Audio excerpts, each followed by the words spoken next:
Good morning from Kolkata. আজকের যে রাইডটা সেটা তো থাম্বনেল থেকে বুঝতেই পারছেন যে কোথায় যাচ্ছি, বাট এই রাইডটার একটা বিশেষ জিনিস হচ্ছে, সেটা হচ্ছে যে একটা সারপ্রাইজ রাইড বেসিক্যালি।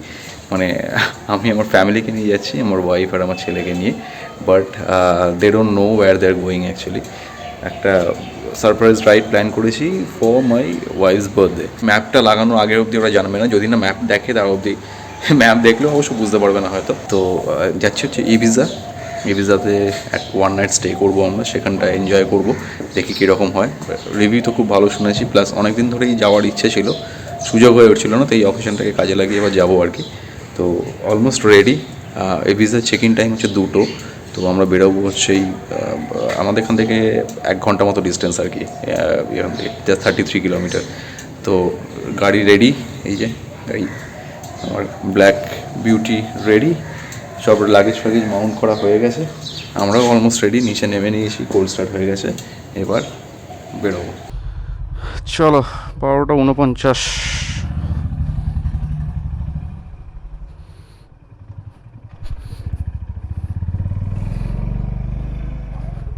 বেরোলাম হচ্ছে 12:50, একটু দেরি হয়ে গেল। অ্যাকচুয়ালি প্ল্যান করেছিলাম 12টার সময় বেরোনোর, যাতে 1টা নাগাদ পৌঁছে যাই। বাড়ি থেকে বেশি ডিস্টেন্স নয়, খালি 1 ঘন্টার ডিস্টেন্স যা দেখাচ্ছে। 1টা নাগাদ পৌঁছে গিয়ে ফর্মালিটিসগুলো করে আগে লাঞ্চটা করে নিয়ে তারপরে রুমে যেতাম আর কি। তো ঠিক আছে, দেখা যাক কীরকম কী হয়। আগে পৌঁছেই আগে চেক ইনটা করি, তারপরে সেই হিসাবে লাঞ্চ ফাঞ্চগুলো করা যাবে। সো চলে এসেছি হচ্ছে বারুইপুর রোডটাতে, মানে বারুইপুর আমতলা রোডটায়, বারুইপুর বাইপাসটায়, যেটা এখান থেকে সোজা গিয়ে বারুইপুরে কানেক্ট করে, তারপর ওখান থেকে ধরবো হচ্ছে আমতলা বারুইপুর রোডটা। তো আমরা এই দিক দিয়েই যাই মেনলি ওপাসটা যেতে গেলে, বিকজ আমাদের এখান থেকে কাছে পড়ে সাউথের দিক থেকে। আর না হলে ডায়মন্ড হারবার রোডটা হচ্ছে ওই পাশ দিয়ে আরেকটা যেটা রাস্তা আছে ওই দিক দিয়ে যাওয়ার। এই রাস্তাটা ফাঁকা থাকে বলে অনেকটা টাইমও কম দেখাচ্ছে, প্লাস কিলোমিটারও আই গেস ওই দিককার থেকে অনেকটা কম। ওই দিক দিয়ে কখনো চেক করে দেখিনি। উঠে গেছি হচ্ছে আমতলা বারুইপুর রোডে। এই রোডটা তো আমি আগেও দেখিয়েছি আমার দুটো রাইডে।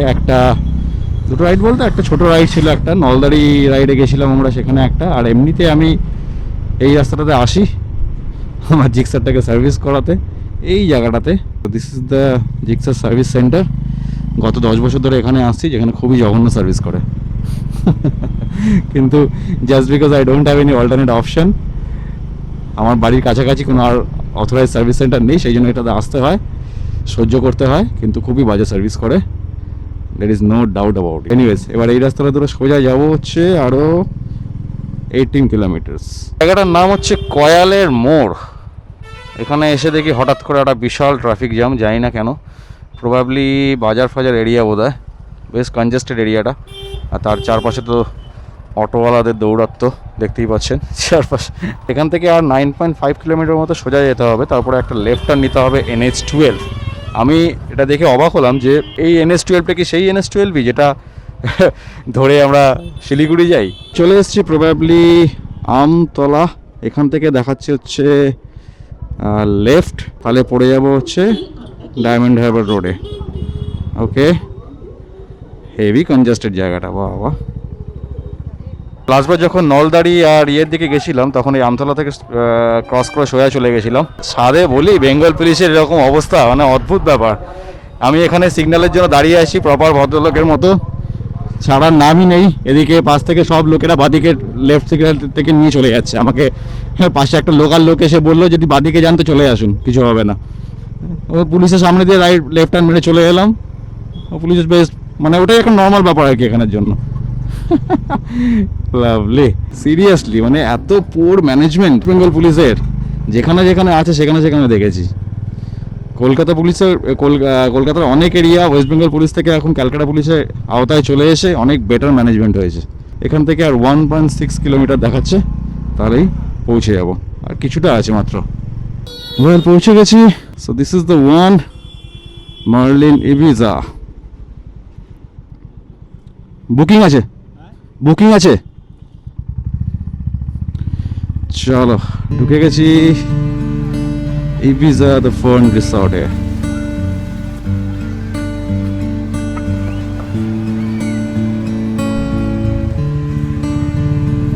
Okay, so this is the Ibiza Resort and Spa.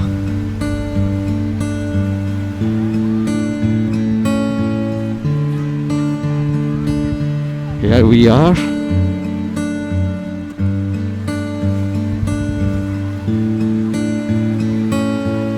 নামো, চলে এসেছি। টাইম হচ্ছে 1:50। না, বেরিয়ে যাচ্ছি না। ব্যাপারটা হচ্ছে এখানে আগে পার্কিংটা করে নিয়ে লাগেজটা থাকবে, আগে চেকিংটা করে নিয়ে তারপরে এখান থেকে যাব। বেসিক্যালি এখানে যেটা ফেসিলিটি আসে হয়, ইদার তুমি এখানে পার্কিং করতে পারো যেরকমভাবে রয়েছে, or else you can also take your car or bike to the in front of the of your stay actually. তো আমি যেটা আছি সেটা হচ্ছে উইন্টার গ্রিন ইয়েটা। তো সেখানেও সামনে পার্কিং করা যায়, আমি দেখেছি নিজেদের কার আর বাইকস নিয়ে যেতে। তো আমি ভাবছি শুধু এখানে রেখে কী হবে, তাহলে ওখানে নিয়ে চলে যাবো, লাগেজটা থাকবে। ওনারা বসে পড়েছেন রাজামশাইয়ের মতো গল্ফ কারে। এখান থেকে রুমসগুলো যেহেতু দূরে, এখান থেকে এই সার্ভিসটা আছে, ব্যাটারি অপারেটেড গল্ফ কার। এটা ফ্রি অবভিয়াসলি, যতবার করে যাতায়াত করার দরকার হবে এটাকে কল করলে এটা চলে আসে। বিকজ মেন বিল্ডিংটা হচ্ছে এইখানে, লাঞ্চ ডিনার মানে ফুডিং সব এখানে, সুইমিং পুল এখানে। আর আমরা যেহেতু ওইটাতে আছি, ওই কী যেন উইন্টার গ্রিন রুমগুলোতে, সেই উইন্টার গ্রিন রুমসগুলো একটুখানি এখান থেকে দূরে। তো আমি বাইকটা নিয়ে নিচ্ছি কেন, তার রিজন হচ্ছে যে ওইখানে পার্কিং করব, যেরকম বললাম। শুধু এত দূরে রেখে লাভ নেই, লাগেজ নিয়ে আসা নিয়ে যাওয়া। বিশাল বড় প্রপার্টি, মানে ভেতরে ঘুরতে গেলে এরকম একটা গাড়ির দরকারই অবভিয়াসলি। হিয়ার উই আর, এরকম apartment kind of building, winter green বলে গেলোকে। আর এর পেছনেই রয়েছে জাগৃতি ধামের একটা মন্দির, এটা পরে দেখাবো ঘুরিয়ে, খুব সুন্দর। আর এর ভেতরে আমাদের একটা রুম হবে, দেখা যাক কোনটা।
অলরাইট, সো এই হচ্ছে এন্ট্রেন্স। রুমে ঢোকার পরেই ফার্স্টেই একটা এরকম ছোটো মতো লিভিং এরিয়া, যেখানে একটা এরকম র্যাক মতো করা রয়েছে, আমাদের হেলমেট জুতোপত্র সব এখানে লাগেজ এখানে রেখে দিয়েছি। সোফা রয়েছে, একটা ছোটো টেবিল, এটা এসি রয়েছে। আর এরপরে হচ্ছে এই জায়গাটা খুব সুন্দর, একটা পুরো ক্যাবিনেটের মতো করে করা কিচেন।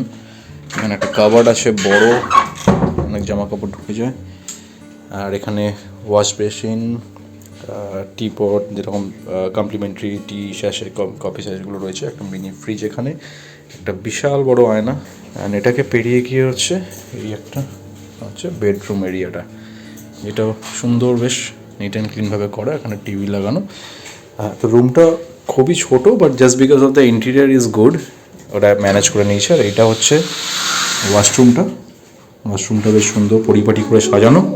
আর একটা বাথিং এরিয়াটা খুব ছোট, বাট ওই যেরকম বললাম সুন্দরভাবে করা আছে বলে স্পেসটাকে খুব ভালো করে ম্যানেজ করা আছে। টয়লেটারি সব রকম দেওয়া রয়েছে, একটা গ্লাস ডোর, পুরোটাই গ্লাস। এখান থেকে বেরিয়ে হচ্ছে এই একটা নেট এই এরিয়া। রুমটা ওই যে বললাম লাইটিং আর ডেকোরেশনের জন্য ভালো লাগছে, এমনিতে খুব একটা বিশাল কিছু স্পেস না। এই রুমটা হচ্ছে উইন্টার গ্রিন। হ্যাঁ, এই অ্যাপার্টমেন্ট রুমগুলোকে বলা হচ্ছে উইন্টার গ্রিন। মোটামুটি 4-5 রকমের ক্যাটাগরি আছে। একটা এটা রয়েছে, কিছু হার্টস রয়েছে যেটা দেখালাম হচ্ছে সুইমিং পুলের পাশে।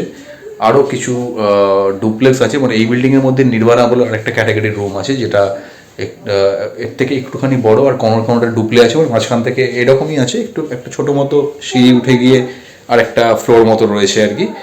আর এটা ছাড়া তো বাংলোস তো সব রয়েছে, বিশাল বড় প্রপার্টি।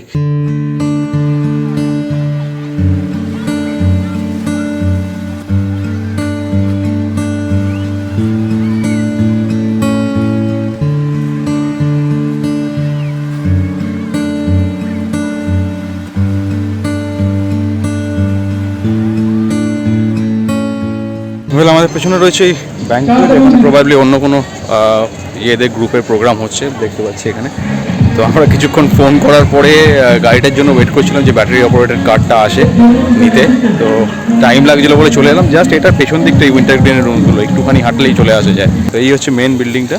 যাচ্ছি হচ্ছে আমরা লাঞ্চ করতে। লাঞ্চ করার পরে তারপরে বাকি এখানে যা আছে আর কি, বোটিং ফোটিং, ওই স্পোর্টস লাউঞ্জ ফাউঞ্জগুলো আছে আর যা ঘোরাফোরা আছে ঘুরে দেখবো। এর মধ্যে একটা যেটা ব্লান্ডার করেছি সেটা হচ্ছে Insta360টাকে চার্জ দিলাম, কিন্তু চার্জ দেওয়ার পরে ব্যাগে ঢোকাতেই ভুলে গেলাম। পুরো মাটি হয়ে গেল ব্যাপারটায়।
Well this is the main building. এখনও লাঞ্চ অর্ডার করা হয়েছে, লাঞ্চ সার্ভ হয়নি এখনও। চলে এসেছে পুলের পাশে। এই হচ্ছে পুলটা, পুলের জায়গাটা বিশাল and seriously this is the best part of this resort man, দারুণ। আর এই পাশে হার্টসগুলো রয়েছে চারপাশে, এই হার্টসগুলোতেও থাকার জন্য দারুণ, এত সুন্দর লোকেশনটা আছে।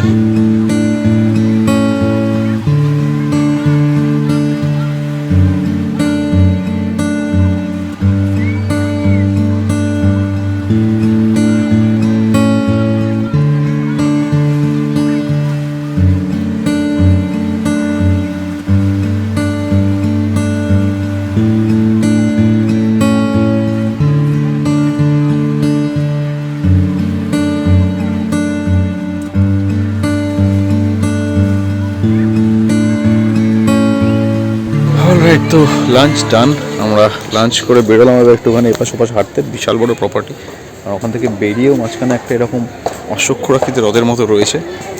প্রবাবলি এখানটা দিয়ে বোটিং হয়। আমরা বোটিংয়ের জন্য যাচ্ছি, ওখানে দেখতে পাচ্ছি দূরে বোটিংয়ের জায়গাটা, কেউ এখনও করছে না। দেখি আমরাই হয়তো করবো। এবার এই যে মাঝখানে এরকম সুন্দর ব্রিজ ফ্রিজ করা আছে, একটা আইল্যান্ড মতো করা আছে, বিশাল এরিয়া, বিশাল দারুণ। আর খাওয়া দাওয়াটা সম্বন্ধে বলি, খাওয়া দাওয়া দারুণ টেস্টি, সত্যি করে খুব ভালো টেস্টি। আমরা আলাকাটে খেলাম, বাট হ্যাঁ the price is little bit on higher side, যেরকম হয় নর্মালি রিসর্টগুলোতে। ওই জন্যই বাফে প্রেফার করে, কিন্তু বাফের জন্য আমাদের অ্যাপেটাইট অত থাকে না আর কি। আমার স্পেশালি বা আমার ফ্যামিলিরও অতটা ভালো অ্যাপেটাইট নেই, তো সেই জন্য আমরা বাফে প্রেফার করি না। বাট ঠিক আছে, যাদের খুব বেশি অ্যাপেটাইট নেই তারা আলাকাটে যেতে করতে পারে। আলাকাটের ক্ষেত্রে দুটো ক্ষেত্রে আর কি খাওয়া দাওয়া বেশ ভালো।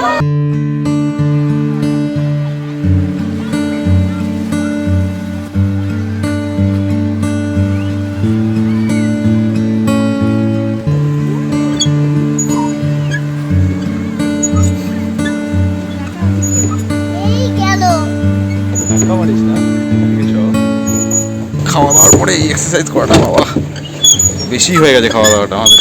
তারপরে আবার এইটা করা একটু বেশি যাবে। আর যথারীতি এখানকার প্রত্যেক জায়গাকার বোটিংয়ে যেরকম লাইফ জ্যাকেট পড়ে সেরকমই পড়িয়েছে, যেটা জলে পড়লে আপনি খুলে বেরিয়ে যাবে।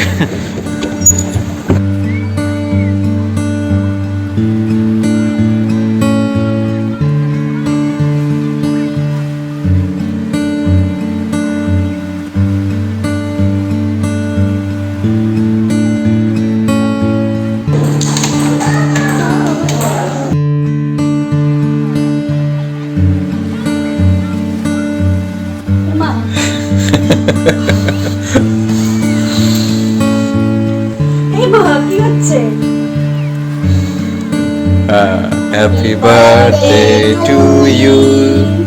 Happy birthday to you. Happy Happy birthday, dear Paushali. Happy birthday to you.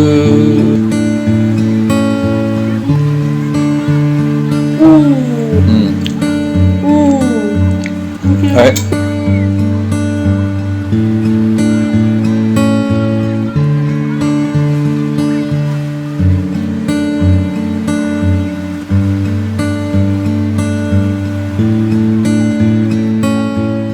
আটান্ন মানে প্রায় 9টা বাজে, 10টার সময় পর্যন্ত রেস্টুরেন্টটা খোলা থাকে। তো আমরা যাচ্ছি এখন ডিনার করতে।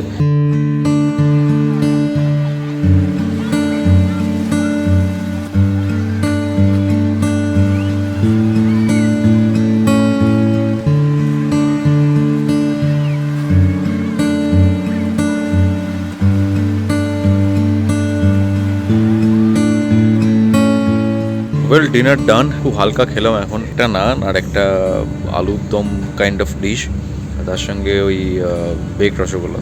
রান্নাগুলো প্রত্যেকটাই খুব সুস্বাদু, মানতে হবে আর কি। তো খাওয়া হয়ে গেছে, এবার এখন প্রায় 10:30 বাজতে চললো। এখন আমরা যাচ্ছি হচ্ছে এখন একটা ডিস্কো থেকে। এখানে একটা ডিজে নাইট হচ্ছে এখন, মানে হওয়ার কথা আর কি 10:30 থেকে। তো সেটাকে জাস্ট একটু এক্সপিরিয়েন্স করবো। এক্সপিরিয়েন্স করে তারপরে চলে যাবো হচ্ছে আমাদের রুমের দিকে। কালকে সকালবেলা ব্রেকফাস্টের টাইমিং হচ্ছে 8টা থেকে বোধহয় 10টা এরকম কিছু, আর ব্রেকফাস্টে কমপ্লিমেন্টারি আছে, বাফে ব্রেকফাস্ট।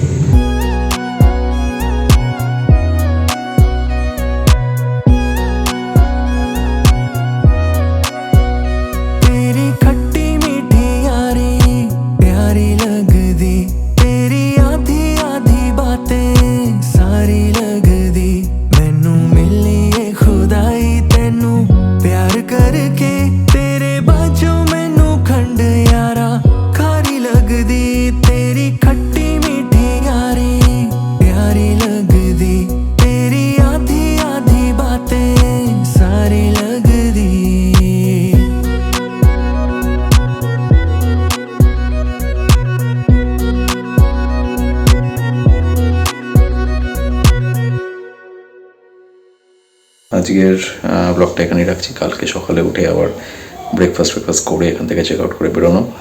তো যদি আজকের ব্লগটা ভালো লেগে থাকে তাহলে যেরকম বলি, প্রতিবার বলি সেটাই বলবো, একটা লাইক অবশ্যই এক্সপেক্ট করবো। আর যদি ওভারঅল আমার কন্টেন্টগুলো ভালো লেগে থাকে, আমার চ্যানেলটা ভালো লেগে থাকে, দেন I would request you to please subscribe my channel. That will definitely motivate me to visit more and more places and create more and more such vlogs.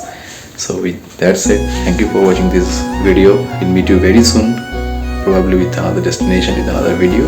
So till then, take care, ride safe, and bye bye.